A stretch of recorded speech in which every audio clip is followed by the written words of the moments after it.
दोस्तों अगर आप एडवेंचर के शौकीन हो तो इससे अच्छी जगह तो मेरे ख्याल से लगता है कहीं आपको मिलेगी नहीं।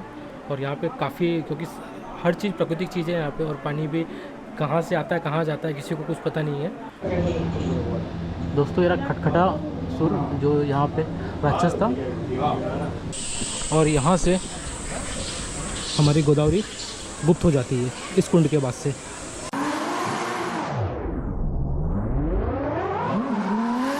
जय श्री राम दोस्तों आप सभी का स्वागत है चित्रकूट धाम यात्रा पार्ट 2 में। जैसा हमने आपको पार्ट 1 में रामघाट, स्फटिकशिला और राम दर्शन कराए, अगर आपने अभी तक हमारे पार्ट 1 को नहीं देखा है तो आई बटन पर क्लिक करके आप देख सकते हो, और हमने लिंक डिस्क्रिप्शन में भी दे दिया है, तो आप जाके वहाँ से देख सकते हो। दोस्तों अगर आपने अभी तक हमारे चैनल को सब्सक्राइब नहीं किया है तो दोस्तों प्लीज़ हमारे चैनल को सब्सक्राइब कीजिए और अपने दोस्तों के साथ शेयर कीजिए।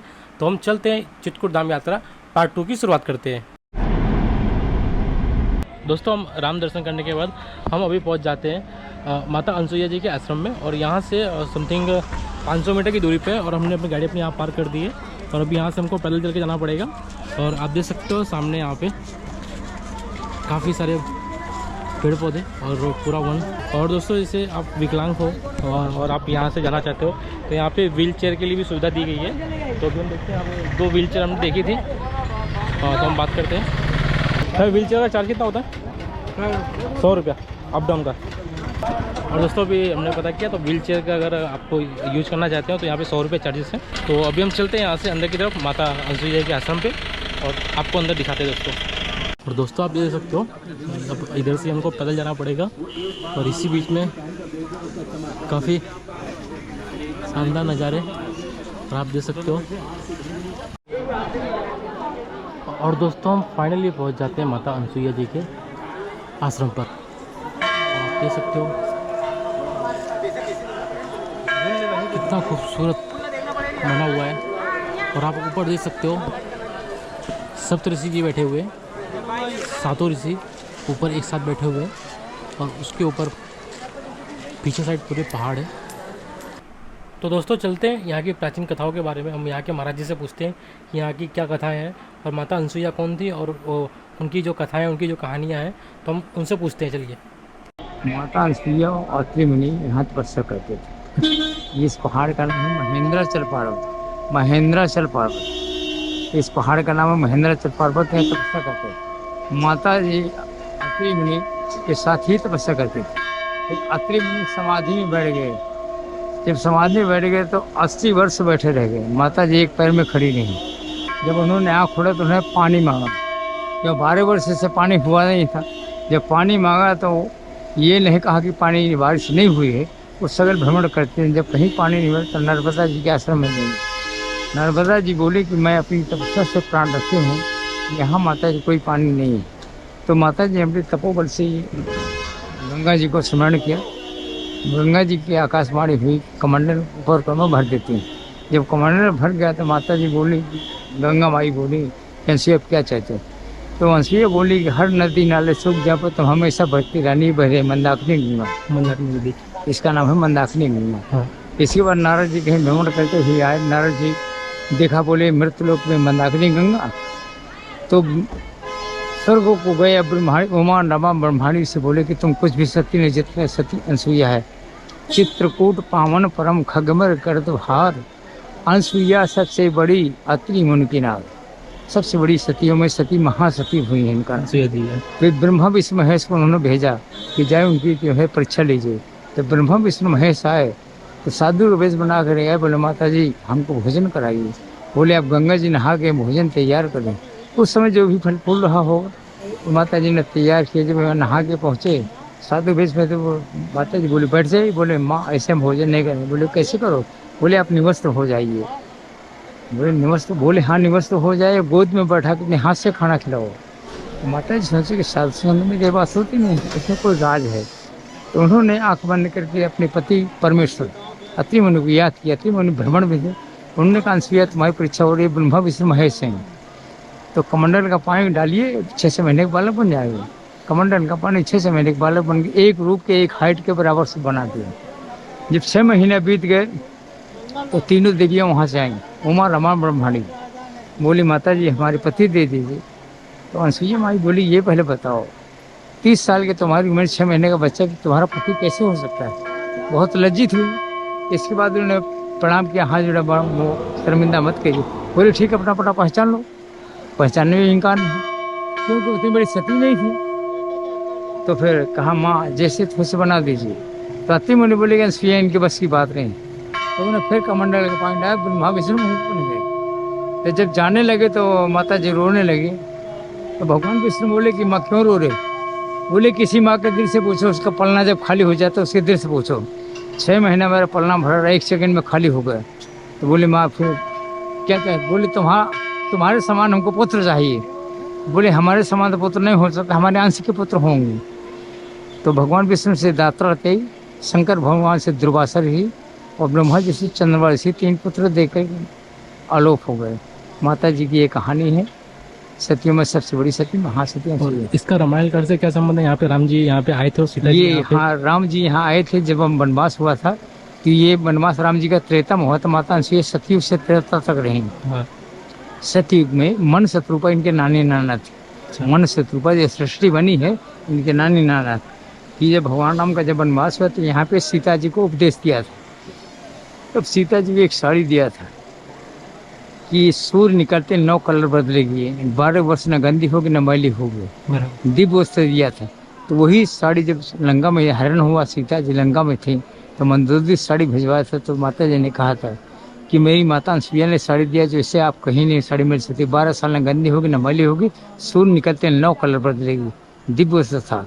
तो सीता जी ने पति उपदेश यहाँ दिया है, पति धर्म पालन करिए आप। ये पति की मतलब क्या होता है, पति के आज्ञा का पालन करिए। अगर आज की औरत होती पानी मांगते तो 12 वर्ष पानी वर्ष मैं कहाँ से पानी ले आऊँ, आप अब पानी पी लीजिए। तो बहुत से ऐसे कहते हैं जो थोड़ा चाय हमें भी बना लीजिए, हम अभी लेटी हैं। तो तब की बात फैली थी, अब की बात बृहस्पतियों में था। तो फिर माता जी अनसुईया माता की सीता जी ने पैर छुए हैं। रामायण में लिखा हुआ है, अनसुईया के पद गई सीता, मिली बहोर सुशील विनीता। माता जी के पैर छू कर प्रणाम करके तो चले यहाँ से। और फाइनली दोस्तों हम माता अनसुईया जी के आश्रम के दर्शन करके आ चुके हैं और आपको भी दर्शन कराए और आपको उसके बारे में जानकारी दी है। तो अभी हम चलते हैं यहाँ से अगले अपने नेक्स्ट स्टेप की तरफ दोस्तों। और दोस्तों अगर आपने अभी तक हमारे चैनल को सब्सक्राइब नहीं किया हो तो हमारे चैनल को प्लीज़ सब्सक्राइब कीजिए, दोस्तों के साथ शेयर कीजिए, लाइक कीजिए। दोस्तों अभी हम चलते हैं यहाँ से गुप्त गोदावरी की तरफ। और जो यहाँ से गुप्त गोदावरी है यहाँ से 15 किलोमीटर है। तो हम चलते हैं यहाँ से 15 किलोमीटर का अपना सफ़र पार करते हैं और हम पहुँचते हैं गुप्त गोदावरी की तरफ दोस्तों।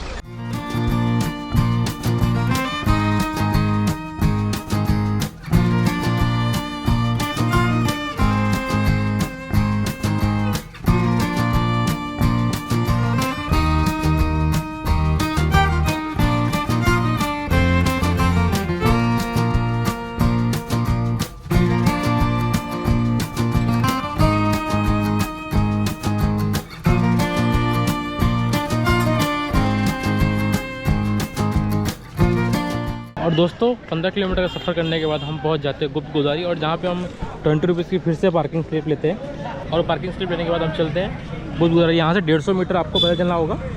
तो अभी हम चलते हैं अंदर की तरफ दोस्तों।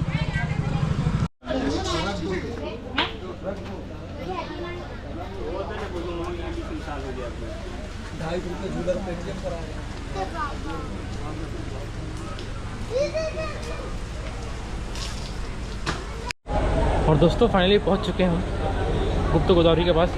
और चलते सबसे पहले टिकट लेते हैं टिकट काउंटर से।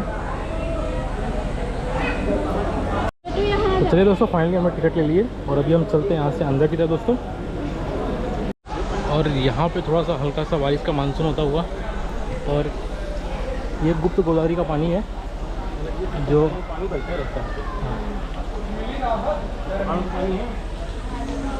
और अभी आगे दोस्तों अभी यहाँ पे हम लाइन में लगे हैं। तो ये लाइन पार करने के बाद हम अंदर उनकी तरफ प्रवेश करेंगे।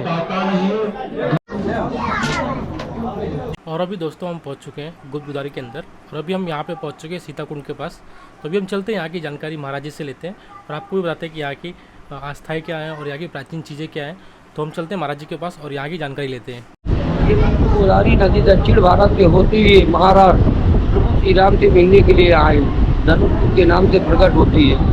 गोदावरी नदी आती है जब प्रभु श्री राम के चरणों को धुलती है।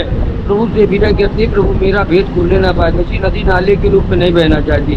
मैं आपके दर्शन करके पुनः अपनी वापस चली जाऊँ नासिक। तो ये नदी अंदर अंडरग्राउंड होकर सेकंड नंबर गुफा में जाती है। सेकंड नंबर गुफा में राम लक्ष्मण कुंड का दर्शन होता है। उसके बाद उसमें बाहर जाके जमीन में समाप्त हो जाती है, किसी नदी नाले के रूप में नहीं बहती। विशेषता ये ऊपर पत्थरों में जो दिख रही है कठिन नक्काशी, ये सब नेचुरल और कुदरती है, देवनिर्मित गुफा है। ऐसा लगता है गुफा तराशी को लेकर सब देवनिर्मित है। क्या की रही ये भावना जैसी प्रभु मूर्त देखी थी, निश्चित भाव की आप देखेंगे पूरी देवता की मूर्त नजर है। ऐसा इनका धार्मिक बात है। ये कुंड बना हुआ सीता कुंड, यहाँ पे माँ जानकी स्नान कर रही थी। माँ जानकी के वस्त्र लेके भगा, जो माता पूजा ने उपहार में दिया था, बसड़ भूषण पहनाए थे, नूतन अमल कुबाए, जो पे तिथि नए होते थे उन वस्त्रों को लेके भगा। लखन लाल जी महाराज पहरे में थे, शक्तवेदी बाण द्वारा उसको पकड़ के टांग दिया, श्राप दे दिया पत्थर के हो जाओ। जब वो पत्थर का होने लगा तो प्रभु से विनय किया, हे प्रभु मेरा भोजन क्या होगा। भगवान बोले कलयुग में जो दर्शनार्थी हमारे दर्शन के लिए आएंगे उनके मानसिक पापों को खाना वही तुम्हारा भोजन होगा। ऊपर जो पीला टंगी हुई है काली ब्लैक राड, पैक नाम का दानो है, नीचे का सर और ऊपर का पैर है। पहले उस टीला को हिलाते थे, खटखट की आवाज आती थी, क्षेत्रीय भाषा में उसको खटखटा जोर कहते हैं। ऐसा इसका धार्मिक महत्व है। बोले श्री रामचंद्र भगवान की जय। और दोस्तों महाराज जी ने अभी पूरी संपूर्ण जानकारी दी इस प्राचीन स्थल के बारे में। तो अभी हम चलते हैं यहाँ से ऊपर की तरफ और खटखटासुर के दर्शन करते हैं। ये बापू को खाता है, बापू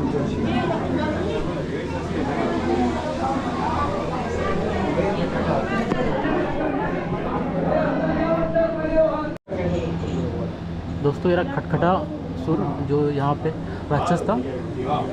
और दोस्तों मैं आ चुका हूँ उद्गम स्थल, जहाँ पे माँ गुप्त गोदावरी का उद्गम स्थल था। तो अभी यहाँ से दर्शन करके हम चलेंगे यहाँ से बाहर की तरफ। दोस्तों ये रही गोदावरी गंगा का उद्गम स्थान, गुप्त गोदावरी, और यहीं से इनका उद्गम हुआ था। और दोस्तों कहते हैं कि माँ गुप्त गोदावरी का जो उद्गम स्थल था, आज तक किसी ने पता नहीं कर पाया है कि ये पानी कहाँ से आया और कहाँ को चला गया। आज तक इसकी जानकारी किसी को नहीं मिली। और अभी दोस्तों हम गुफा नंबर 1 से बाहर निकल गए हैं, और गुफा नंबर 1 से बाहर निकल के हम बाजू की गुफा में गुफा नंबर 2 की तरफ बढ़ेंगे आगे। तो हम चलते हैं गुफा नंबर 2 पे।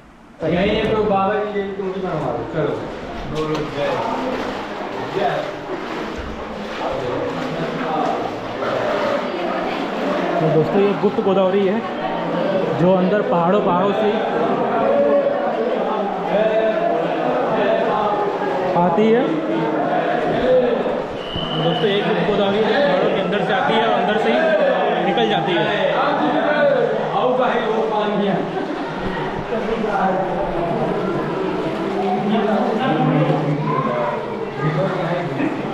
और अभी इसे दोस्तों हम आगे बढ़ते जा रहे थे, वैसे ही धीरे धीरे पानी भी आगे बढ़ते जा रहा था। स्टार्टिंग में पानी कम था और अभी पानी घुटनों तक आ गया है।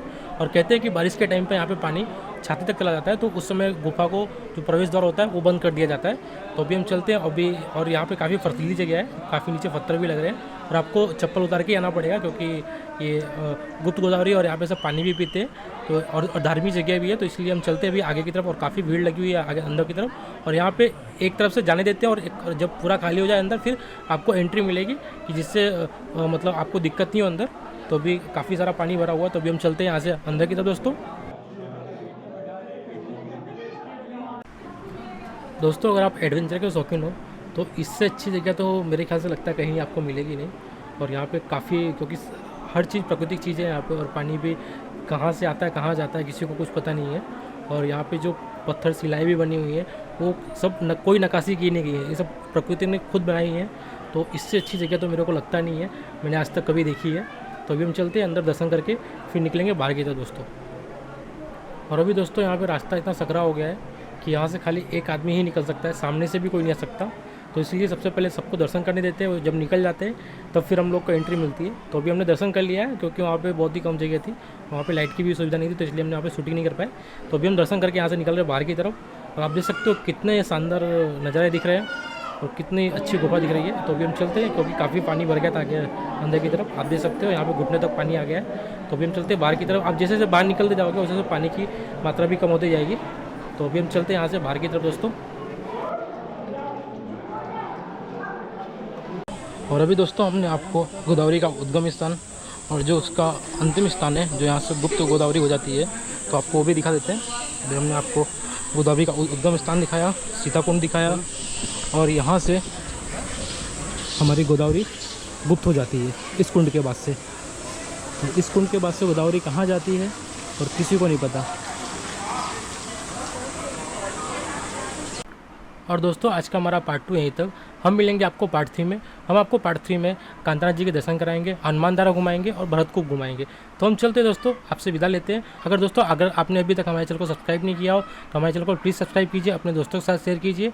हम मिलते हैं आपको एक नई वीडियो के साथ, नए ब्लॉग के साथ। तब तक के लिए बाय बाय दोस्तों, जय श्री राम।